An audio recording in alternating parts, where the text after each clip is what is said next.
You're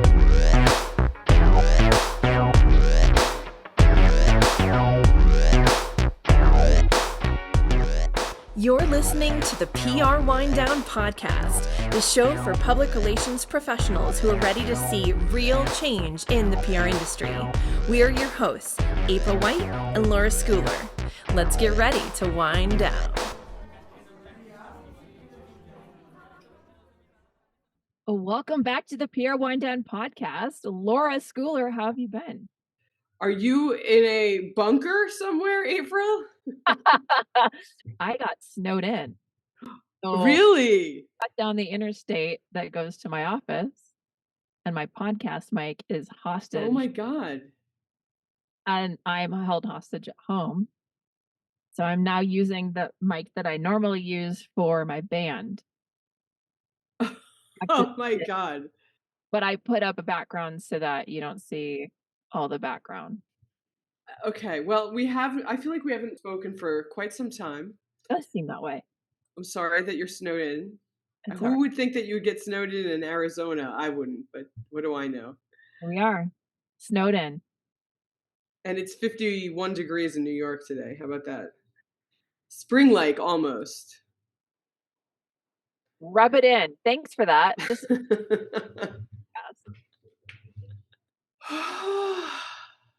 What a noise that was. I'm releasing the toxins. Nothing. I don't know. This is like the boring time of year. Holidays are over and like baseball hasn't started, you know? I see you're in limbo. Totally. Yeah, February and March is bad. So well, that's it. I went to Switzerland, so that's my news. Oh, right. I think I saw some photos. That's pretty great. Did you get chocolate? I got so much chocolate. It's the best chocolate I've ever had in my life. Yeah. I went to Belgium and got some chocolate. It was so good. I don't know I think it's like a toss-up between Swiss and Belgian chocolate, but holy moly. And cheese, lots of cheese. Oh, really? Was that the first time you were ever there? Yeah. Good friend of mine was there, living there temporarily. And I decided to live it up. Yeah, take a great place to stay. Yep. I skied the Swiss Alps. And you did? I keep asking you these dumb American questions, and then you keep giving me positive, real, like, yes, I did that, Laura. So no, in the US, like if you go skiing, I'm not a skier, by the way. So the fact that I skied the Swiss Alps is hilarious. So in Switzerland, it goes blue, red, black. Mm-hmm. It goes green, blue, black, right? There's nothing remotely easy. So I skied all blues down, crashed so many times, almost broke my leg at one point. And it's the kind of thing where if you don't make the turn, you go flying off the edge of the earth. Yes. Yeah, and you die. It's not like a low risk activity. Let's see if I can do it. It was like, like wow. Were you in complete muscular pain and agony the next 5 days after you did it? Luckily, no, because I'm in pretty good shape. I just know that if I haven't skied since the 90s. I just know if I skied that I would be in traction. Even if I didn't crash or anything, I just know that I would just be like, oh, like for a week. Oh my God. Anyway. Is our guest here? She's in our waiting room. Okay. Let's let our guest in. She's the best. You're going to love her.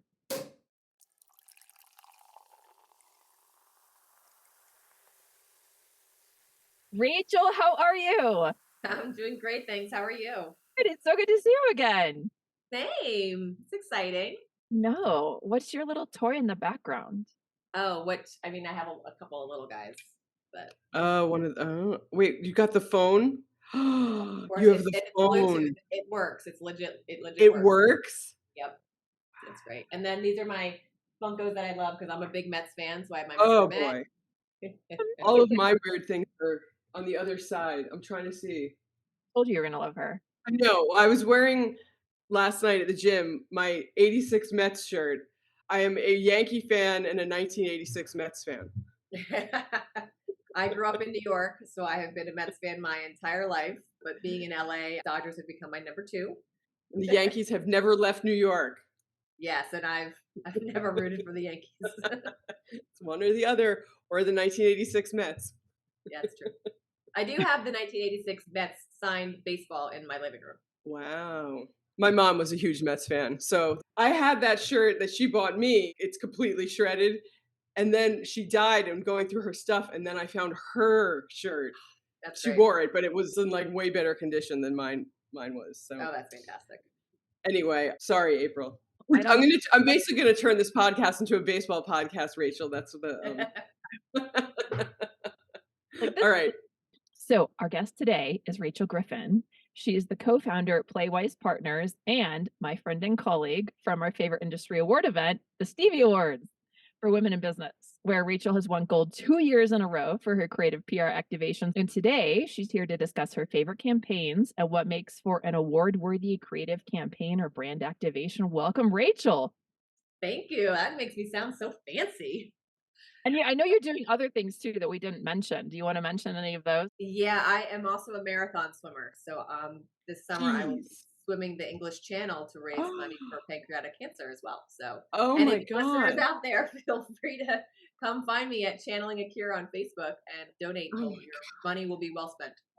I don't know. Between the two of you, April just told a story about, skiing the Swiss Alps. You're swimming the English Channel, and I can barely even walk down the stairs anymore.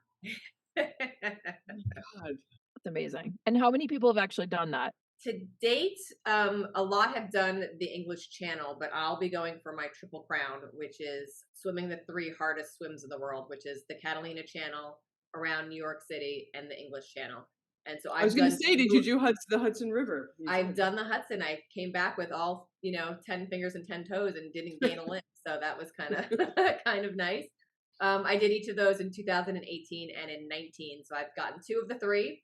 So this summer will be my 3rd, and in total, there's only been 331 people that have collectively done that in the world since marathon swimming started back in the 20s. Well, in addition to her other accomplishments, I'm really excited to hear. I know, Rachel, you have another upcoming activation, but I also want to, kind of have you pull back the curtain on the activation that won your last Stevie Award and maybe the one before too, whatever you feel like diving into. But I'm personally a huge fan of brand activations and think that they're really cool. And obviously you have nailed this multiple times. So I'd love to hear your insights on what makes for a good one and some examples if you're willing to share. Absolutely. So the first one was for the overall brand campaign for ToyMonster's Jurassic Dominion line. So these are slime dinosaurs, and it was inspired by the Dominion movie that also came out 2 years ago. So what was great about that is that we did have the franchise movie behind us. So we had the momentum for that going into our overall brand campaigns, which is great.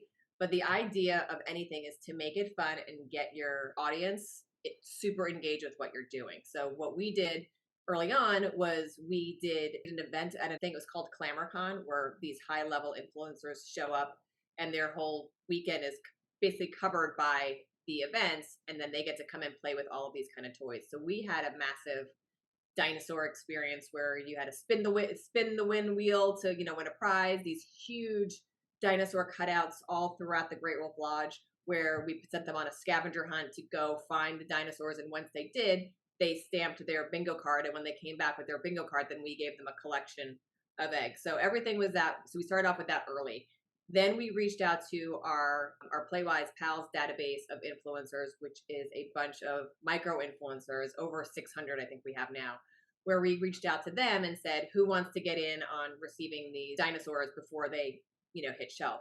And so we had about, 100 or so that opted in for that. So then we sent them dinosaurs for free, and then in exchange, they posted content. So we had the 1-2 punch going between influencers, getting the buzz out early. Mm-hmm. Then we got lucky because then we had the movie hit. So then you have media happening on pop and in lifestyle and everything under the in between, because the movie's so iconic. It's the 9th Jurassic movie to have come out, and Chris Pratt is amazing in it. And so it was just really, really fun. So doing that, we ahead of time, we also partnered in with Extra TV to get a little coverage with that. So we did a giveaway with them, and we timed it to the Monday after the movie came out, because that's all that we knew the entertainment PR teams would be talking about is the movie opening box weekend. So we were able to then have the giveaway happen on the Monday. Then they were able to, do inserts from the movie to kind of like talk about our toys, and even, did a fake interview with Chris saying, what's your favorite toy? And then it cuts to our toy. So we had a lot of things going, which was really, really fun between influencers, media, and so forth. So it just, every month or so, we had a new beat of an activation happening to keep everybody and keep Jurassic Dominion line on their top of their heads. It's amazing. You did another one, right, this year with FAO Schwarz?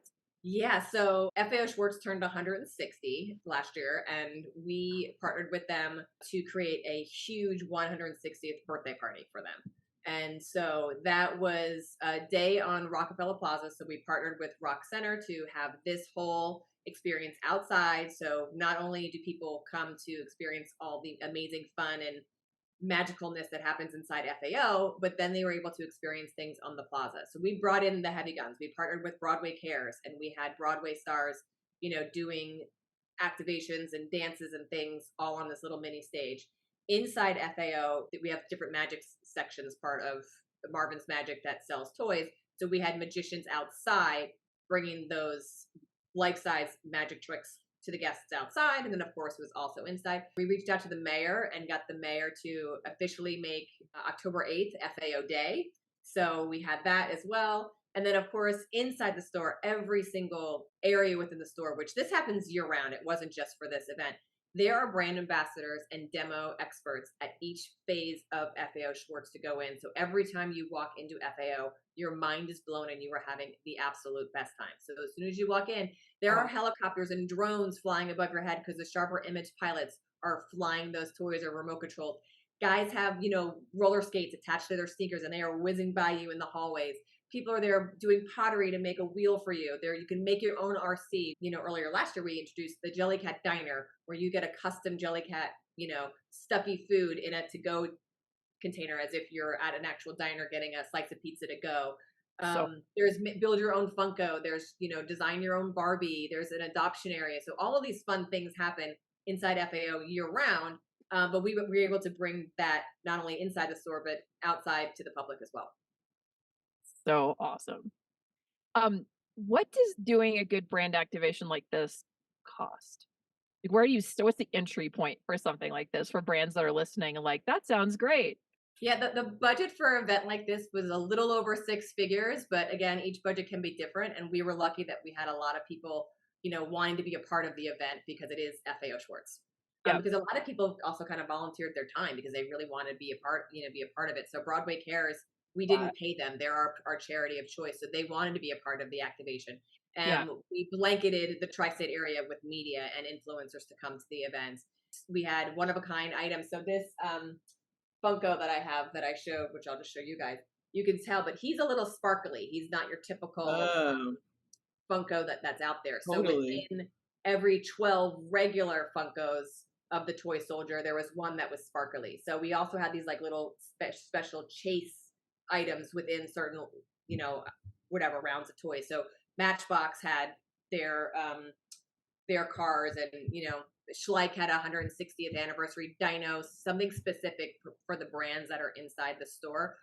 Jumped in on the creativeness and the exclusivity of this anniversary to create these iconic one-of-a-kind items as well. And in fact, Funko partnered with Swarovski, and they did 5 Swarovski crystallized Funko toy soldiers. Wow, that's cool. We sold 2 online and 3 were in store, and they valued at $2,000, and they were sold within the first 15 minutes. Right. That's how crazy people wanted to get these one-of-a-kind items. So you want to make that experience not just the experience one-of-a-kind, but you also want to give them something to purchase to bring home with them that is also one-of-a-kind that they're not going to get anywhere else. What kind of media coverage did you get? So we reached out to everybody within the tri-state area, because to get into the city from Connecticut, from New York, New Jersey, anywhere, it's pretty easy. Plus, New York is the media, empire for national, things like that. So that worked out nicely for us. So we got a feature on the Today Show leading up to it, and then we got the local NBC, CBS, Fox, Spectrum, you name it, they were all there. And then the Today Show did a follow-up using the local NBC affiliate piece on there as well. So we got two Today Show hits for this as well. And then that also just opened the door to a Today Show segment, with holiday, because now we're back to being top of brain, that, our items that we have that were there, that we were launching, say, for example, the grand piano that we have. So we put that was later put on the Today Show, and we have, Hoda and Jenna dancing on it as a great toy to get for your family, no matter what their age is. And then the following January, we had our pottery wheel on there for kidult toys. So it just allowed the media to see that just because FAO is a quote unquote toy store, the items in there are for any kid of any age, because we all have that kid inside of us. So it really was able to open the door and open the eyes of everybody, to remind everybody that they are a kid. So seeing Jenna and Hoda dancing on a piano, you're like, yeah, I want to do that, and this is really fun. So it was really, really, really fun. Wow. Thing. So what makes for a really good brand activation like this? What are the kind of key components, or what are the things that, or maybe even the things that people don't think about being important that are super important? In regards to the actual events, you want to make it timely, and you want to think of that not just timely for the actual event, for the theme of it, but for example, the year of FAO is 160th was great, but to do it in August in New York City, the city is dead. So you don't want to, even though it's a great time because kids are out of school and all that kind of stuff. So you're like, oh, we'll get a lot of families and stuff to be there. At the same time, media and everybody are also on vacations too. So you don't want to have an event just to have an event because it's easy for you, if you're not going to get your target audience to be there the way you want them to be there. So have it be timely for not just your theme of whatever it is. So whether it's tied to a movie or tied to, an anniversary, but also make sure it's convenient for those that you want to attend. That's probably number one. I would also suggest for sure having those exclusive opportunities. We always let media in, key media in half an hour earlier before the event is going to start, so they can kind of get a lay of the land and see what it is before the chaos ensues. So you can get that beat that you want, the messaging points that you have laid out, the visual that you have before, in our case, in the toy space, kids come in and wreak havoc, and your beautiful display is now a puddle of, toys with arms hanging off and, whatever else. But we always have that, early opportunity for key media and influencers as well. And then I love having that special takeaway. Everybody gets a gift bag, but you want to have something so memorable that reminds them that whenever they look at this, like every time I look at that Funko, I always think of that event, or that day, because it was just so magical and so fun. So a typical, whatever tote bag or gift card or whatever, it is nice, but you want to have something that just sticks out that you're just like, yes, that was a great day.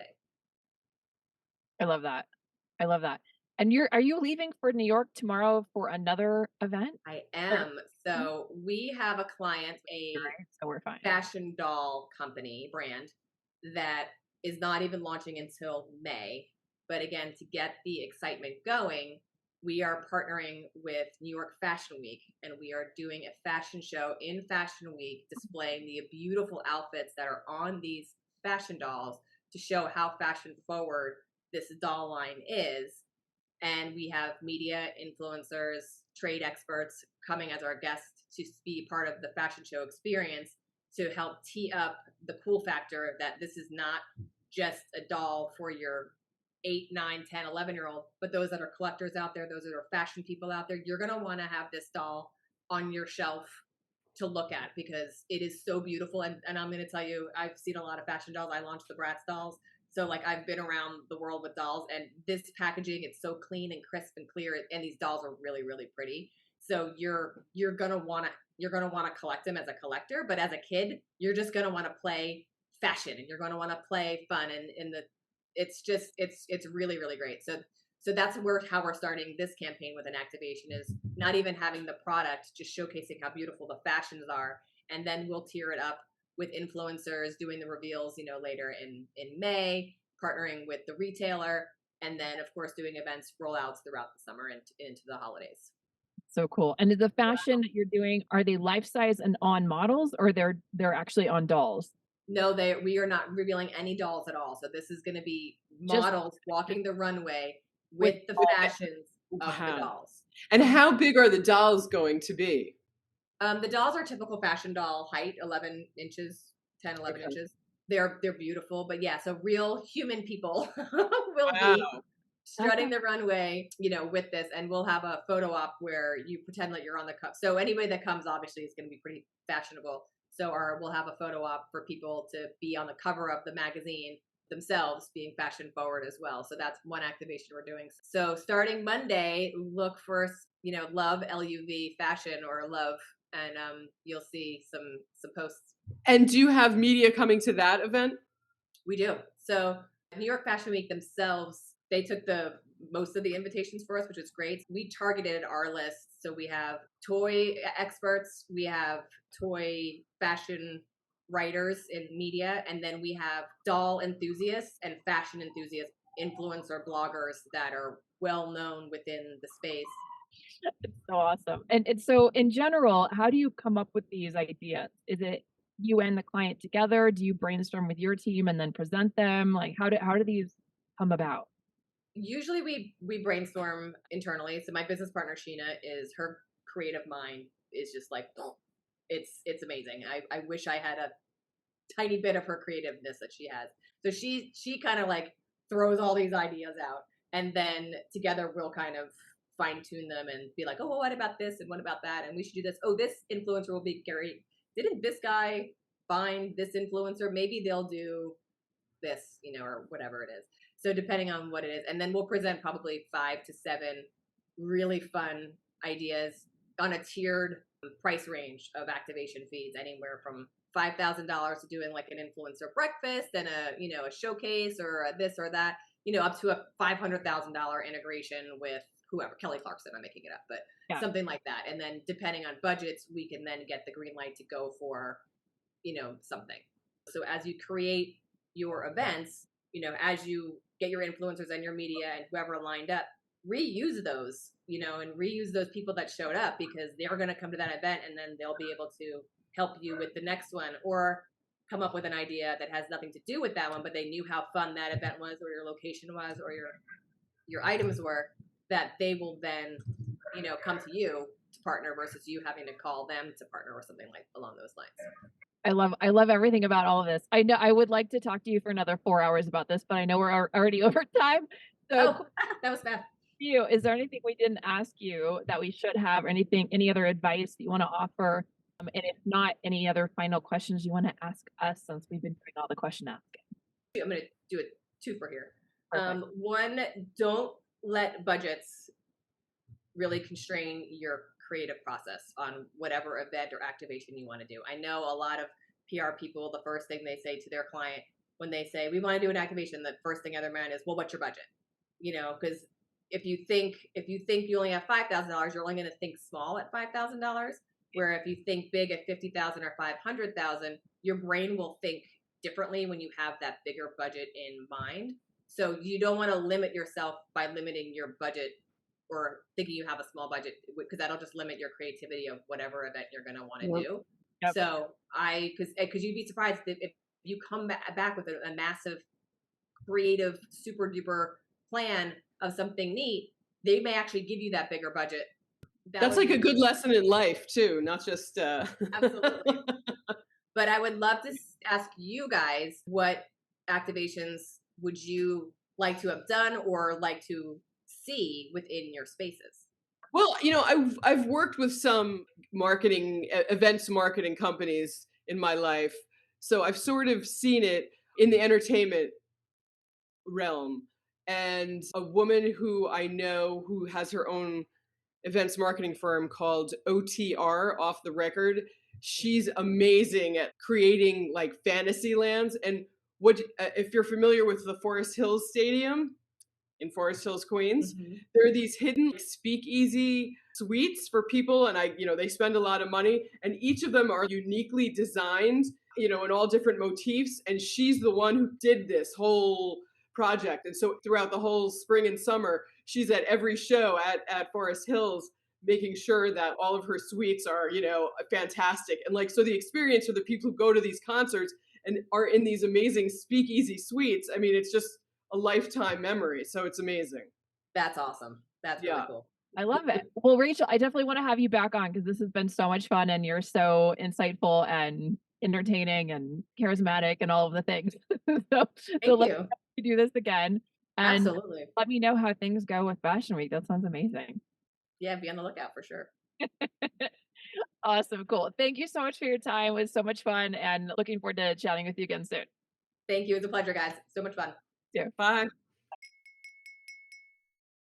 Hey, April, I got this text the other day, and then Veronica sent this article to you and I about how P.F. Chang's is giving free dumplings to anybody who just got dumped.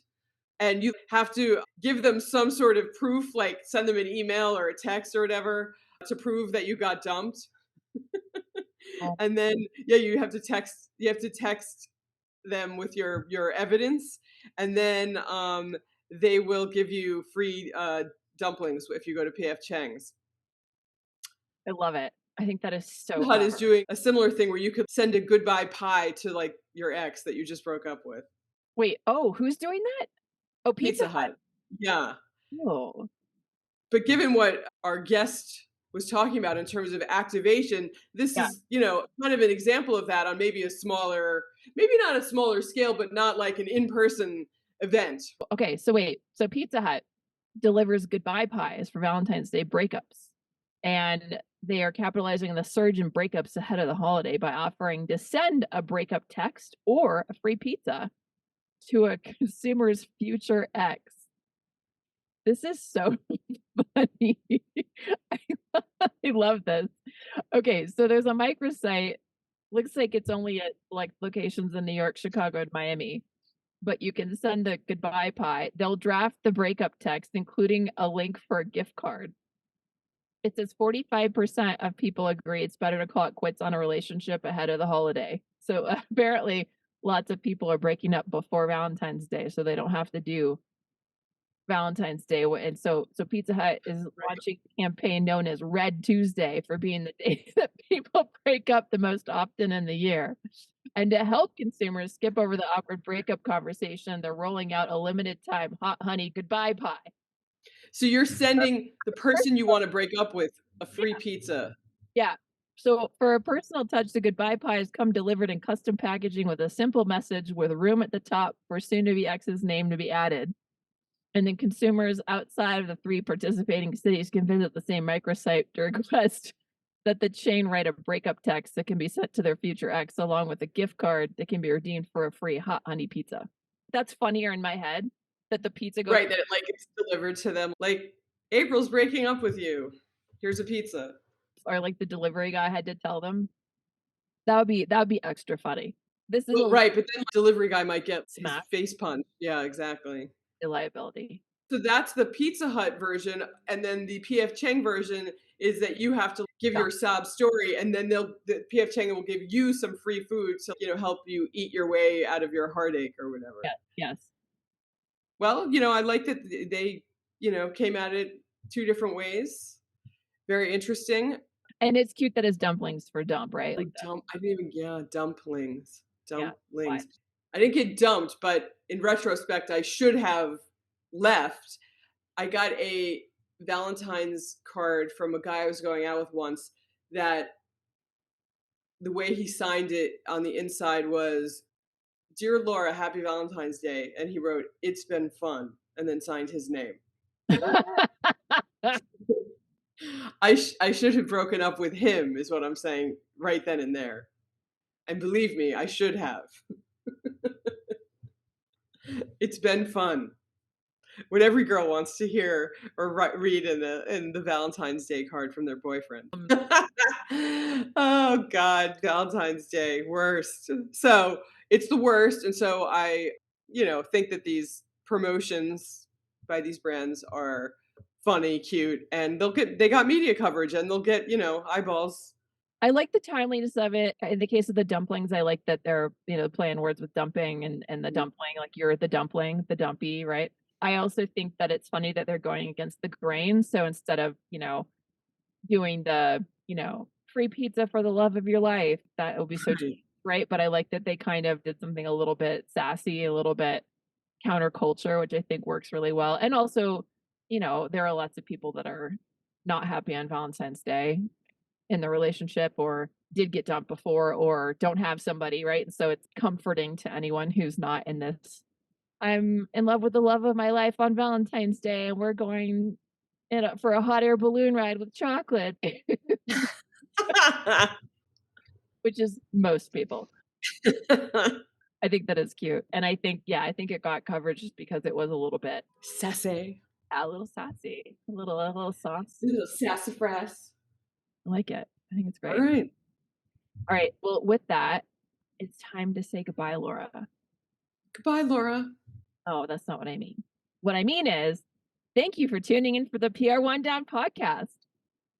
And thanks to Rachel for joining us for a great interview. Remember to submit your own agency stories and questions, and to share our show with your friends and colleagues. If you subscribe and leave us a rating, it'll help us reach new listeners like you. Can't wait to wind down with you again next time. This